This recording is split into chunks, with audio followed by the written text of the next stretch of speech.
Hi, I'm Shaye Larkin and thank you for visiting.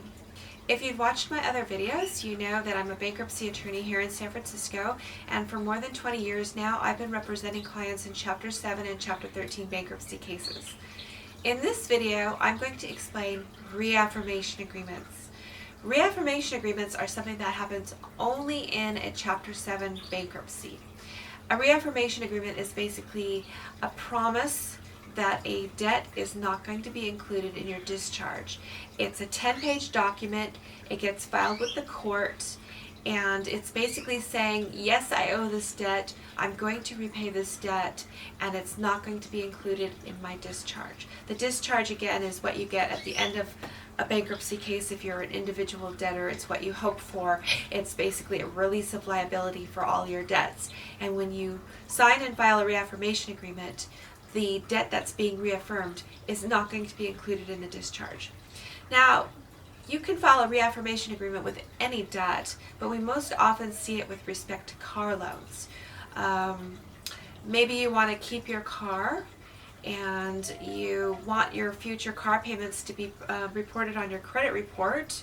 So you sign a reaffirmation agreement so you don't have any problems with the lender repossessing your car later on.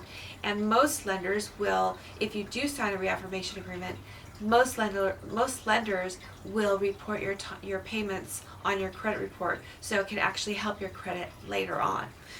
But signing a reaffirmation agreement isn't a good idea for everyone. For one thing, if your income is exceeded by your monthly expenses such that you're in the red each month, then you actually have to go before the judge when you file a reaffirmation agreement and explain to the judge why you're still trying to keep debt even though you're in bankruptcy, and how is it that you're going to be able to afford this debt going forward if the judge allows you to keep it. Judges do not like reaffirmation agreements because they believe you're in bankruptcy for a reason, and that's to get rid of debt. And why do you need to pay $10,000 for a car when you can simply save the money that you've been paying to this creditor and use $2,500 to buy a used car somewhere in your neighborhood? So judges generally don't like them, and if your case is such that your budget is in the red and you have to go before the judge, chances are the judge is going to deny the reaffirmation agreement. But all is not lost, because most creditors will not repossess a car if you file bankruptcy and don't sign a reaffirmation agreement, as long as your payments are current.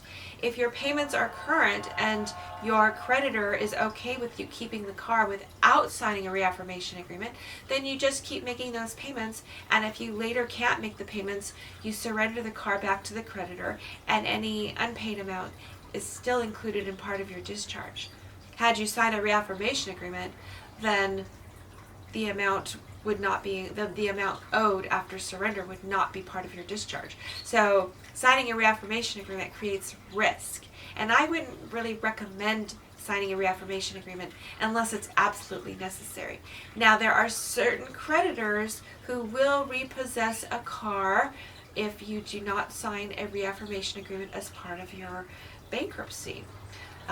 There's a law that allows them to do that. Basically, if it says in your car loan contract that filing bankruptcy is a default under the terms of the contract, and if there's a default, they're allowed to repossess the car, then the car lender could actually just repossess the car when you file bankruptcy.